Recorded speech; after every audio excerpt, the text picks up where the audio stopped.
ರೂವಾರಿಗಳು, ನಮ್ಮ general ಆಫೀಸ್ನ assistant general manager ನಮ್ಮ ಅನಿಕೆ ಸಾಹೇಬರ ಸಮ್ಮುಖದಲ್ಲಿ ನಮ್ಮ ಜಯಕ್ಕನಿಗೆ ಒಂದು ಬೀಳ್ಕೊಡುಗೆ ಸಮಾರಂಭ ಅಂದ್ಕೊಂಡಿದ್ದೀವಿ. ಬಹುಶಃ ನಿಮಗೆಲ್ಲ ಗೊತ್ತಿದೆ, ಬೀಳ್ಕೊಡುಗೆ ಸಮಾರಂಭ ಅಂದರೆ ಸ್ವಲ್ಪ ನಾವು ಅದಕ್ಕೆ ಮನಸ್ಸು. ಯಾಕಂದರೆ ಹಲವಾರು ವರ್ಷಗಳು ಈ ಕಂಪ್ನಿಯಲ್ಲಿ ದುಡಿದು ಸುಮಾರು ಅಕ್ಕ ಹೇಳ್ತೀವಿ, ಇವತ್ತಿನ 38 ವರ್ಷಗಳ ಕಾಲ ಈ ಜನರಲ್ ಆಫೀಸ್ ಒಂದೇ ಸ್ಥಳದಲ್ಲಿ. ಅಷ್ಟು ಸುಲಭ ಅಲ್ಲ, 38 ವರ್ಷ ಕೆಲಸ ಮಾಡೋದನ್ನು ಸುಲಭ ಅಲ್ಲ. ಪಾಪ ಅವರು ಇಷ್ಟು ವರ್ಷ ಕೆಲಸ ಮಾಡಿ ನಮ್ಮೆಲ್ಲರಿಗೂ ಒಂದು ಮಾರ್ಗದರ್ಶನವಾಗಿದೆ. ಯಾಕಂದರೆ ಅವ್ರು ಮಾಡೋದ ಅನುಭವ ಅವ್ರು ಹೇಳ್ಕೊತಾರೆ, ಏನಾಯಿತು, ಹೇಗಿತ್ತು ಜನರಲ್ ಆಫೀಸ್ ಹಿಂದೆ, ಇವಾಗ ಹೇಗಿದೆ, ಇವಾಗಿನ ಕೆಲಸ ಹೇಗಿತ್ತು, ಆವತ್ತಿನ ಕೆಲಸ ಹೇಗಿತ್ತು. ಆವಾಗ ನಾರಾಯಣ ಶೆಟ್ಟರು ಅಂತ ಇದ್ರಲ್ಲಿ ಜನರಲ್ ಆಫೀಸಲ್ಲಿ.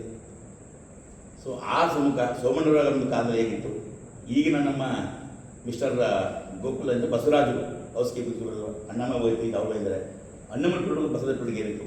ಈ ವ್ಯತ್ಯಾಸಗಳು ನೋಡ್ಕೊಂಡು ಹೋದಾಗ ಆಗಿನ ಕಾಲ ತುಂಬ ಟಫ್ ಇತ್ತು, ಈಗ ತುಂಬ ಸುಲಭವಾಗಿದೆ. ಅಲ್ಲಿ ನಿಂತು ನಾವು ಏನು ಹೇಳೋಕ್ಕಾಗಲ್ಲ, ಯಾವಾಗ ನಿಂತು ನಮ್ಮ ರೂಮ್ ಅಂತೀವಿ ಅಷ್ಟೇ. ಏನು ಕೆಲಸ ಮಾಡೋದು ಯಾರಿಗೂ ಆಗೋಲ್ಲ, ಯಾಕಂದರೆ ಅಂಡರ್ಸ್ಟ್ಯಾಂಡ್ ಏನು ಮಾಡ್ಕೊಂಡು ಬಿಡಪ್ಪ ಅಂತ. ಆ ಒಂದು ಕಷ್ಟದ ಪರಿಸ್ಥಿತಿಯಲ್ಲಿ ಕೂಡ ಅಕ್ಕ ತುಂಬ ಶ್ರದ್ಧೆಯಿಂದ, ಇವ್ರ ಜೊತೆ ಇನ್ನೂ ಇದ್ದಾರೆ, ಸುಮಾರು ನಮ್ಮ ಈರಕ್ಕವರು ಇದ್ದಾರೆ, ಗೌರವಕ್ಕವರು ಇದ್ದಾರೆ. ಸೊ ಇವರು ಹಣ ತಲೆಗಳು. ಇವರು ಈ ಜನರಲ್ಲಿ ತಮ್ಮ ಅನುಭವವನ್ನು, ತಮ್ಮ ಒಂದು ಶಕ್ತಿಯನ್ನು ಮೀರಿ ಕೆಲಸ ಮಾಡಿದ್ದಾರೆ. ಬಹುಶಃ ಈ ಕೆಲಸದಲ್ಲಿ ಅವರು ತುಂಬ ಕಷ್ಟಪಟ್ಟಿದ್ದಾರೆ.